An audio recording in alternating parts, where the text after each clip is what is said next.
Welcome, everyone. I'm Greg Stanley. I'm here with Wes Warren, our CEO. And what we want to talk about today is the incredibly predictable response a lot of staff have when somebody's new to Whitehall and they sit in on a little training or they sit in on some kind of broadcast. It's not uncommon to have them push back and say, we're already doing that. And when we get inside their fence, we get inside there and really root around, they're doing anything but that. And that's what I want to talk about today. What I'm hoping Wes will talk about, the consequences of accepting that at face value. We hear it a lot. I hear it all the time. And it can be pretty frustrating when you do dig around and find out that they're not, or that they are not. Sometimes they're doing it kind of like we say, and they just kind of throw their hand. We know all that, we're doing all that. But little differences in how you do it, deliver a script, or how you do something, or when something happens has huge impact. And so the thing that's frustrating in talking with teams, and I know doctors tell their team, oh, we'll do it this way. Can we do it this way? And they'll say quietly, yeah, we're doing it already. And you kind of wonder, I don't think they are. And you just kind of throw your hands up and that's it. This is it's a not a good attitude to have. And so if you're hearing that, or you ever do hear that, it's a bad sign right off the bat that you've got a team that is grown roots into your practice on such a level that they're not willing to really try new things, really pay attention to details, and really try to make the changes that can bring the practice forward. And that's the problem. So I'm going to give some examples, Greg, of what I see. I actually had a call today that I heard just that. So I delivered how you do hygiene coordination. This is when you make the phone calls, when you send the text, what they say, how they say it.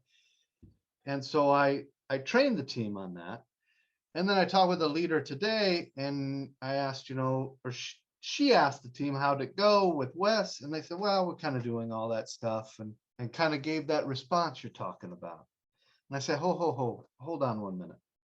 Bring the team back in here. Let's ask them the script. What do you say to patients when you get them on the phone and you need to confirm them for their appointment? Deer in the headlights. Another script is when you leave a message to confirm somebody, what do you say? Well, most offices it's just, hey, you got an appointment at 3 o'clock on Tuesday. Please call us back to confirm. And that's the response I got back. What I trained them on was that you have to emphasize certain words and you have to add importance to the sentence structure. So it goes something like this. We got you for Tuesday at 3 o'clock. It's very important that you call us back. We really need to hear from you and confirm this appointment. There's a total difference between the two. Yeah, you could say, hey, we're doing that, but the differences are dramatic and the results are dramatic. The results on that is all of a sudden you stop having missed appointments and you start getting people to actually confirm, and it kind of starts to solve your hygiene coordination. That's one part of the system, but obviously there's more. With that example, I said the text message has to go out to confirm patients 8 days before the appointment. Well, what? They said, yeah, they kind of listened, and I said, and when I got back to them, they hadn't changed it. It still was set at 2 weeks, and it just doesn't work. And it's 8 days, and then you have to call immediately the 7th day before their appointment. And they just weren't doing any of it. But I got the response, we didn't really learn much. Yeah, I guess not. That's what we hear all the time. Another office had phone problems with scheduling patients that were out of network. And they were using what they thought was the right script. And I think they were tracking it. They were 0 for 10. They scheduled 0 patients out of network patients. We brought them in and we said, what's your script? What do you say? They delivered it and it was wrong. And we went back and we said, hey, this is how it's supposed to be done. I tracked it the next week. They had 4 calls. They're 4 for 4. It was minor differences in the script, but those minor differences have huge impact.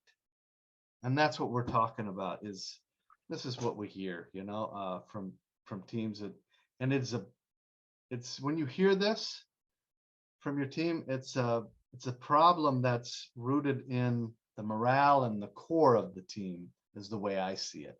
It's a real problem with their Can I give an attitude. example of Sure. this? One that I see from time to time, actually pretty quite often, is a doctor will spend money on marketing, and after maybe a couple of months starts to try to quantify the outcome, the return on investment. Mhm. Staff say nobody called. We dig into it and find, yeah, there was maybe 18 calls. And we start to go through them with people, and the staff will say, oh, those are bad people. Those aren't the people we're looking for. And once in a while, yeah, there's somebody that wouldn't fit into the practice, but new patients, marketing patients, quite often have to have a lot of scripting, a lot of know-how, a lot of heart and compassion put into this that staff aren't used to doing with their existing referral patients or returning patients. And so they blame the patient as opposed to learning the script and taking the challenge to engage. Oh, they'll swear Yeah. on their life that nobody called. When we do marketing and before we started tracking and before there was tracking phone numbers and before you could record phone calls, you just kind of had to take their word for it that nobody, not a single person called. And I'll tell you what, far too often it's the opposite. We got the phone calls. They just botched every one. But they swear not one call. And this is kind of the attitude that we're talking about. When you hear this from your team, oh, we've heard all that. Oh, we're already doing that. There's nothing new. There's always something new, a little tidbit to learn. Little things can have huge impact.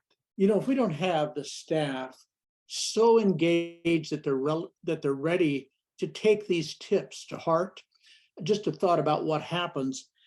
So often our doctors, the veterans, they're overrun with people who love them, referrals. In other words, their lives are kind of set. However, the associate we bring in and we start feeding them marketing patients and the staff can't get them in the door because they don't know how to answer the phone, it's pretty much a train wreck, saying there's no calls or we got the wrong people, and the associate's sitting there on the clock. There's nothing for him to do. So if you have that situation, you've got to address it. If you have this situation, I feel like it's, really making changes inside the practice is usually just dead on arrival. When you have this attitude throughout the team and you hear this statement from them, it usually means your life is pretty much over as far as growth is concerned. That the only real growth you're going to get is by a price increase. Unfortunately, the other thing, and I say this unfortunately, I'm not taking that lightly, but unfortunately, the other problem we run into is the reason staff say what they're doing is okay, or we don't need to do all that, is because they've pinpointed something where the doctor is seen to be failing in the staff's eyes. The doctor isn't showing up on time. The doctor isn't closing the case and creating urgency and all of that. So they just kind of think, well, I'll address my issues when he addresses his issues. And so everybody's sitting there pointing the finger at each other. And you know what we find when we get to the bottom of that and finally free it up and get it moving? It's about 50-50. In other words, about half the time, they're right. It's the doctor. About half the time, it's the staff looking to try to get out of making any changes. And if you can't get to the bottom of that, it brings you to a stop. I had an office just last week working with them, and the doctor has been wanting to block his schedule, high production times and just kind of basic. This is, super basic. And he's been pushing for his team to do this, he said, for like years. And all he's got was, no, we can't do it. It's not going to work. Da da da da da. And he literally couldn't get it through. And they just pretty much said, we can't do it. And he talked to me about it. And so I talked with the team. And they kind of gave me the, well, we can't do it for this, that, and this. And then I said, no. And we worked through it. And they kind of agreed, yeah. And then, you know what they told me? What? We already are kind of already doing that. We already are doing kind of block scheduling. The high production, yeah, is in the morning already. We're already kind of doing that. I said, oh, you are? Show me. It's the response that you're just dead. You've got a team problem when you hear this. And they showed me, and it wasn't, obviously. And I said, this is what we're going to do, period. And it really had to just say, I had to put my foot down. You're going to schedule 2, large production blocks in the morning, because he only has 1 chair because there's an associate there. So in the morning, he's going to have 2 production blocks in the morning. In the afternoon, you can put in whatever you want, period. And then finally they're going to do it. This is the kind of thing that I'm telling you, you're at a standstill when you hear this back from your team, and you ought to have a meeting with them saying you don't want to hear those words again, that we're already doing that. That's not the response. Show me. Yeah, it's death. I wanted to bring this up because I hear this, I would say, about half the time when we start working with new team. This is the canned response that we get back, and it is a symptom of a complacent team that Let me really give you, doesn't want to do anything different. I want to give you an example, Wes. We have around the country a handful of staff who seem to have a special gift at collecting big cases, collecting money on big cases. And so, having worked with them for years, you and I kind of broke out what they do, put it into scripts, and they're what I call hard edge scripts, meaning you can't round it off and get the same outcome. Example, in collecting on big cases, there are certain situations where scripts related to, we talk about offering special discounts after a certain amount of time goes, pauses, discount based on openings, and how they have to go through all the process. And if they just go, okay, well, if you do it here to here, it saves money. And as opposed to creating urgency, scarcity, blah, blah. If they don't do it right, the outcome is disastrous. And you end up, if you're lucky, with this one person who can collect money. And she basically, she's in charge. So if you want to get people to learn their scripts and get them to do that, you have to realize that is the difference. It's a small difference that can turn a regular practice into the occasional big case practice that's very profitable, and the marketing practice that's always winning. I mean, it is the small details. That's what it's all about, So I'll hear this like with new patients. When can we get a new patient in? We can get them in tomorrow. We got openings tomorrow or the next day. And we try to pin them down, like, okay, I want you to track the next 10 callers. Tell me how many days it takes to actually get them in. Well, when they track it, it's 3 weeks, it's 4 weeks, it's 6 weeks. It's totally different from what they think reality is. And so when I say, hey, we need to put blocks in the schedule for new patients, they say, no, we can get them in. We can get them in. We got openings. We got openings. And they just say, basically, they're telling you we're not going to do that. Here's a way to really lose money predictably, is to set off in the direction of marketing in a big way without ensuring that your staff are catching all the sharp edges on those scripts, that get them in, take them on a tour, overcome the objections early, close the cases, get the money, all of that. Marketing just adds to your overhead if you don't get it right. Today's message is I can't tell you how important it is. And I know a lot of you go, well, okay, whatever. I'm telling you, you're doing the same thing as your team right now, if that's the way you're thinking. No, small details matter. And when your team rounds them off, you get a rounded off practice that has really no chance of It growing. rounds off the profit to nothing. Yeah. To correct this, it can be difficult. Sometimes it's the people you have. So sometimes you do have to replace people. Usually that's an extreme case.